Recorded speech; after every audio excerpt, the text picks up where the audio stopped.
देश में corona virus के पिछले 24 घंटे में 12,516 नए केस सामने आए और 501 लोगों की मौत हो गई। भारत में इसके साथ ही कोरोना के कुल मामलों की संख्या 3,44,14,186 हो गई है और मरने वालों की संख्या 4,62,690 पर पहुंच गई है। पिछले 24 घंटे में कोरोना के 13,155 लोग ठीक हुए। अब तक कुल 3,38,14,080 मरीज ठीक हो चुके हैं। देश में रिकवरी रेट 98.26% है, जो मार्च 2020 के बाद सबसे ज्यादा है।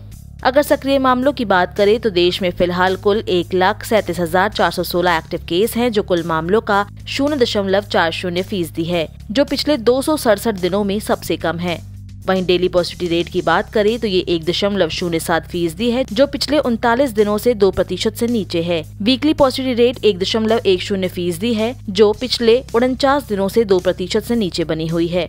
देश में कोरोना वैक्सीनेशन की बात करें तो पिछले 24 घंटे में 53,81,889 वैक्सीन की डोज दी गई, जिसके बाद कुल वैक्सीनेशन का आंकड़ा 110,79,51,225 हो गया है। कोरोना वैक्सीनेशन की रफ्तार को बढ़ाने के लिए सरकार ने हर घर दस्तक की शुरुआत की है, जिसे लेकर केंद्र सरकार ने स्वास्थ्य मंत्रियों के साथ हर घर दस्तक अभियान को मजबूत करने पर चर्चा की। बैठक में केंद्रीय स्वास्थ्य मंत्री मनसुख मंडाविया ने कहा कि ये हमें नहीं सोचना चाहिए कि कोविड खत्म हो गया है।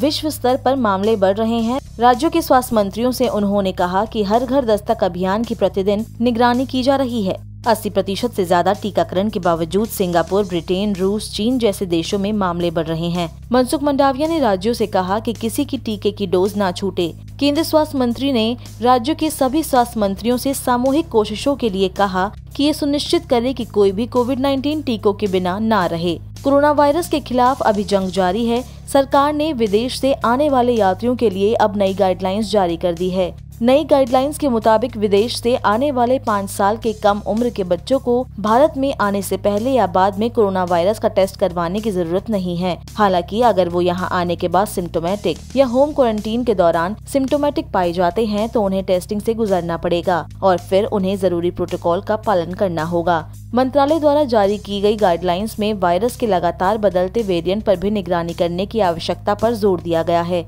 स्क्रीनिंग के दौरान लक्षण पाए जाने वाले यात्रियों को तुरंत आइसोलेट किया जाएगा और स्वास्थ्य प्रोटोकॉल के अनुसार चिकित्सा सुविधा दी जाएगी। यदि टेस्ट पॉजिटिव आता है तो उनके आसपास के लोगों की पहचान की जाएगी और उन्हें निर्धारित प्रोटोकॉल के अनुसार प्रबंधित किया जाएगा। इसके अलावा जिन यात्रियों की रिपोर्ट पॉजिटिव आई हो, उनके संपर्क में सभी यात्रियों का ICMR प्रोटोकॉल के अनुसार टेस्ट किया जाएगा और 14 दिन क्वारंटीन में रखा जाएगा। वहीं ब्रिटेन कोरोना संक्रमण की चौथी और फ्रांस 5वीं लहर का सामना कर रहे हैं। इन दोनों यूरोपीय देशों ने पहले भी संक्रमण की बेहद मारक लहर को झेला है, लेकिन दोबारा संक्रमण ने यहां पलटी मारी है। बता दें कि फ्रांसीसी स्वास्थ्य मंत्री ने कहा है कि देश में 5वीं लहर की शुरुआत के साफ संकेत मिले हैं, जो चिंताजनक है। सरकार ने आने वाले ठंड को देखते हुए अनुमान लगाया है कि स्थिति और खराब हो सकती है। इसे देखते हुए सरकार ने रेस्टोरेंट और आदि जगह में प्रवेश के लिए 65 साल से ऊपर की बुजुर्ग आबादी के लिए बूस्टर डोज का सर्टिफिकेट दिखाना अनिवार्य कर दिया है।